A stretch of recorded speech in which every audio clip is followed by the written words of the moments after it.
L'origine de l'association à Allah est shirk. Parmi ce qui a été établi dans la charia, la loi révélée de l'islam, est que cette humanité était d'au début une seule nation sur la vraie unicité, at-tawhid. Puis, l'association à Allah, shirk, tout acte d'adoration ou autre chose réservée seulement à Allah, voué à autre qu'Allah, les a graduellement dépassés. La base de ceci est la parole d'Allah le Très-Haut. Les gens formaient à l'origine une seule communauté croyante, puis, après leur divergence, Allah envoya des prophètes comme annonciateurs et avertisseurs. Surat al-Baqarah, la vache, verset 213. Ibn Abbas, qu'Allah l'agrée, a dit, entre Noé et Adam, il y a eu 10 générations. Tout était sur la charia, la loi de la vérité, puis ils ont divergé. Ainsi, Allah a envoyé prophètes comme porteurs de bonnes nouvelles et avertisseurs. Hadith rapporté par Al-Tabarani et Al-Hakim. Ibn Urwa al-Hanbali a dit, cette parole refute ces historiens des gens du livre qui prétendent que Qabil, Caïn et ses fils étaient des adorateurs du feu. Je dis, en cela est aussi une réfutation de certains philosophes et athées qui prétendent que la base naturelle de l'homme est l'association à Allah, shirk, et que l'unicité, tawhid, s'est développée en l'homme. Le verset précédent réfute cette revendication aussi bien que deux hadiths authentiques suivants. Premièrement, la parole du prophète Mohammed, paix et bénédiction d'Allah sur lui, qu'il rapporte de son Seigneur. J'ai créé tous mes serviteurs sur la vraie religion, sur l'unicité, at-tawhid, loin de l'association, shirk. Puis les diables sont venus à eux et les ont détournés de leur vraie religion. Ils ont rendu illicite aux gens ce que j'ai rendu licite pour eux, et ils ont commandé d'associer à mon adoration ce sur quoi je n'ai descendu aucune preuve. Rapporté par Muslim et Ahmed. Deuxième hadith, la parole du noble prophète, paix et bénédiction d'Allah sur lui. Chaque enfant naît sur la fitra, la nature innée, mais ses parents font de lui un juif, un chrétien ou un adorateur du feu. Il ressemble à la manière dont un animal donne naissance à une descendance naturelle. Avez-vous remarqué aucun nouveau-né mutilé avant que vous nous le mutilez? Note du traducteur. Ibn al-Athir a dit dans An-Nihaya, al-Fitr signifie commencer et créer, et al-Fitra est la condition résultant de cela. La signification est que cette humanité est née sur une disposition et une nature qui est prête à accepter la vraie religion. Ainsi, s'il devait être laissé sur cela, alors il continuerait. Al-Hafid ibn Hajar a dit dans Al-Fath, les gens diffèrent concernant ce qui est signifié par Al-Fitra, et la parole la plus célèbre est que cela signifie Islam. Ibn Abdul Bar a dit, c'est ce qui a été bien connu de la plupart des salafs, des pieux prédécesseurs, et les savants du tafsir, de l'exégèse du Coran, ont reconnu que ce qui est signifié par la parole d'Allah le Très-Haut, je cite, la fitra d'Allah sur laquelle il a créé l'humanité, fin de citation, est l'islam. Abu Huraira a dit, récitez si vous le souhaitez, telle est la nature qu'Allah a originellement donnée aux hommes, pas de changement à la création d'Allah. Surat les Romains, verset 30. Rapporté par Al-Bukhari et Muslim. Après cette explication claire, il est très important pour le musulman de savoir comment l'association Allah, shirk, s'est répandue parmi les croyants après qu'ils aient été muwahhidoun, croyants unifiant Allah, concernant la parole d'Allah le Très-Haut, à propos du peuple de Noé. Et ils ont dit, n'abandonnez jamais vos divinités, et n'abandonnez jamais Wad, Suwa, Tarot, Ya'uq et Nasr. Surat Nuh, Noé, verset 23. Il a été rapporté par un groupe de salafs, pieux prédécesseurs, dans beaucoup de narrations, que ces 5 divinités étaient de pieux fidèles. Cependant, quand ils sont morts, Iblis a insufflé aux gens de se retirer et de s'asseoir sur leur tombe. Puis, il a insufflé à ceux qui sont venus après eux qu'il devait les prendre comme idoles, leur ornant cette idée en disant que c'était un moyen de se rappeler d'eux et de les suivre dans la conduite pieuse.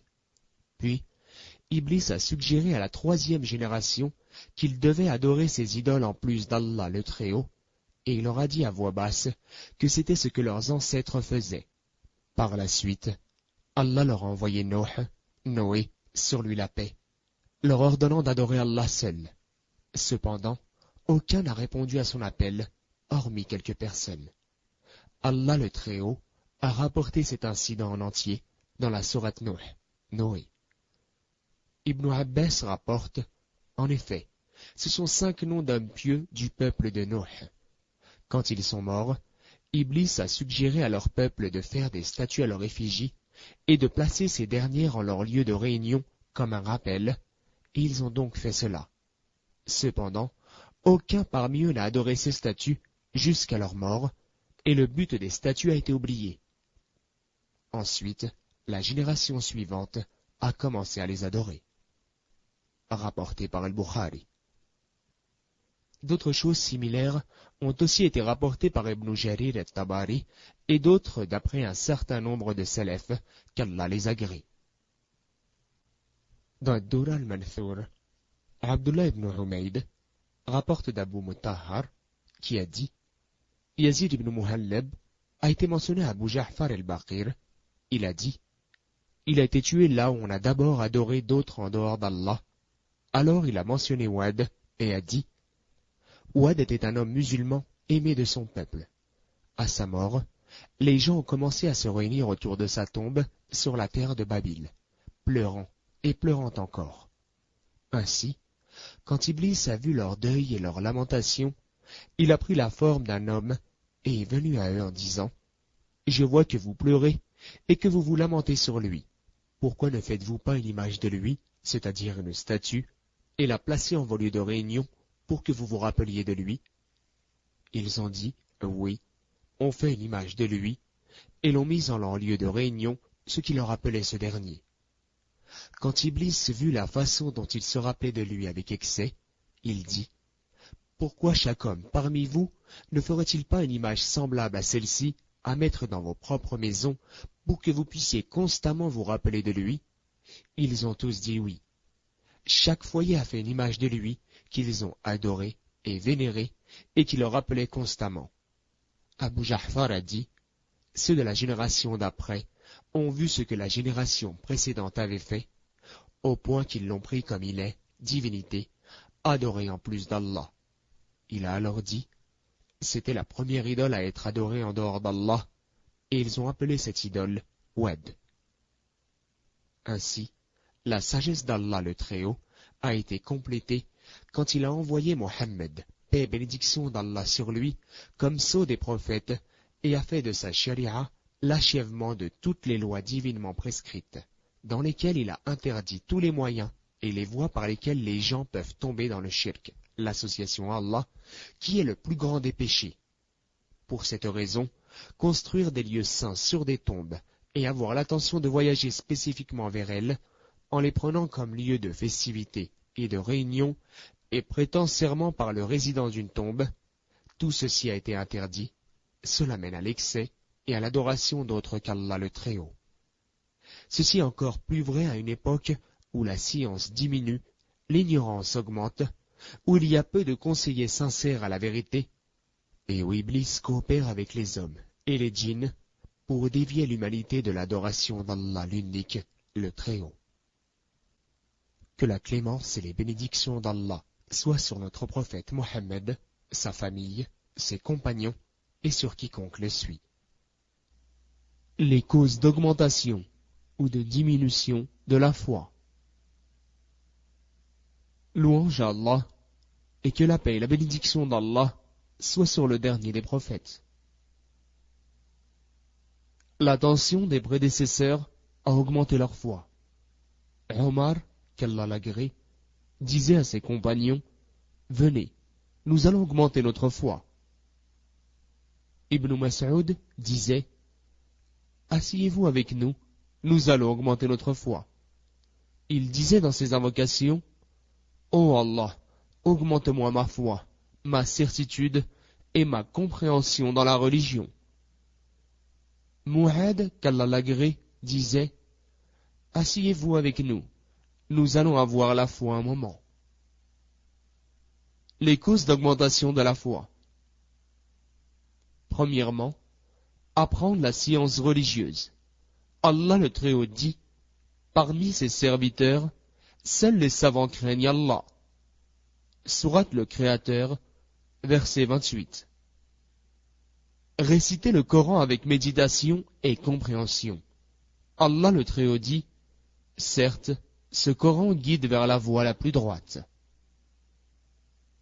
Troisièmement, connaître les beaux noms et les excellents attributs d'Allah, puis l'adorer en conséquence de cette connaissance. Méditer sur la biographie du prophète, prière et salut sur lui. Méditer sur les biographies des pieux prédécesseurs. Méditer sur les avantages et mérites de la religion musulmane. Méditer sur les signes manifestes de la création d'Allah. S'efforcer d'accomplir beaucoup d'adorations, multiplier les bonnes œuvres, prières, aumônes, dons, jeûnes, pèlerinage, umrah, rappel d'Allah, demande de pardon, invocation, respect des liens de parenté, etc. Être très attentif aux actes du cœur, la peur, la crainte, l'amour, l'espoir, l'humilité, la confiance, etc. Être bon avec autrui. Prêcher la cause d'Allah avec sagesse et bonne parole. Ordonner le bien et interdire le blâmable suivant sa capacité. Côtoyer les gens de bien. Se détourner des réunions de débauche et de paroles blâmables. S'abstenir de trop manger, trop parler, trop dormir et de trop fréquenter les gens. Baisser le regard devant les choses illicites. Se passer de ce que possèdent les gens. Dire toujours la vérité, car ceci guide vers la piété. Et enfin, regarder celui qui est au-dessus de soi en ce qui concerne la religion, et celui qui est au-dessous de soi en ce qui concerne les choses de la vie courante. Les causes de diminution de la foi. Premièrement, être ignorant, être distrait, se détourner et oublier. Commettre des péchés. Être envieux. Avoir de mauvaises fréquentations. Être influencé par le diable. Être guidé par son âme qui incite au mal. Porter son regard sur les choses qu'Allah a interdites. Utiliser sa langue dans la calomnie, la médisance, les disputes futiles. Écouter ce qui provoque la colère d'Allah, la musique, les paroles blâmables, etc. Trop manger, trop boire, trop dormir, trop fréquenter les gens. Ceci est extrait d'un livre de Mohammed ibn Ibrahim al-Hamd. Traduction d'Abu Ahmed.